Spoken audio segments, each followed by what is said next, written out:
DJ राज RRT। हम बताई अपन दिलवा के दुख हो, रही रही उठतावे मनवा में हो कहो। हम बताई अपन दिलवा के दुख हो, रही रही उठतावे मनवा में हो कहो। केहू बुझे नहीं प्यार वाला भावना हो, प्यार मोहब्बत खेले हो गइल बा, दिलवा भइल बा खेलवाना हो। प्यार मोहब्बत खेले हो गइल बा, दिलवा भइल बा खेलवाना हो। दिलवा भइल बा खेलवाना हो।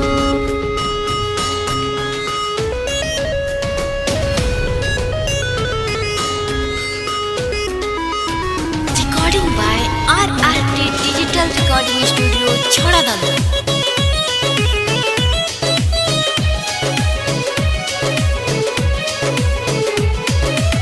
हाथवा से हाथ का छाने में छूट जाता, संगे जिए मारी की कसम टूट जाता।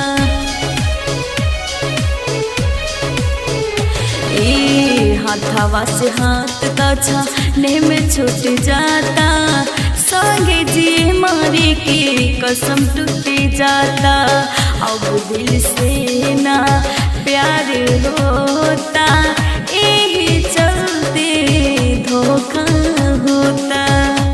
केहू बुझे नहीं प्यार वाला भावना हो, प्यार मोहब्बत खेले हो गइल बा, दिलवा भइल बा खेलवाना हो।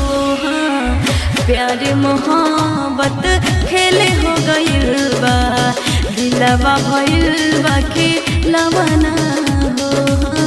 दिलवा भइल बा खेलवाना हो।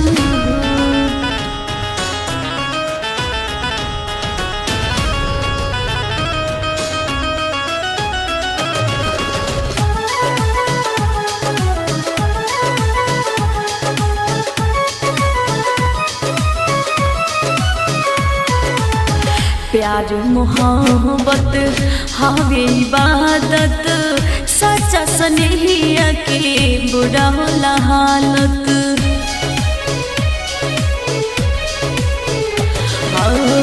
प्यार मोहब्बत हवे इबादत, सच्चा स्नेहिया के बुरा होला हालत। मन करे माहुर खा के हम मर जाए, शाहिद तोहरा चलते जिए नहीं पाए। रोमा कहिल के प्यार हो बुझावाना हो, प्यार मोहब्बत खेले हो गइल बा, दिलवा भइल बा खेलवाना हो।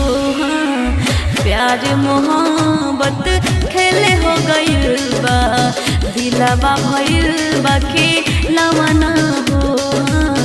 दिलवा भइल बा खेलवाना। Recording by RRT Digital Recording Studio, Chhadadanu।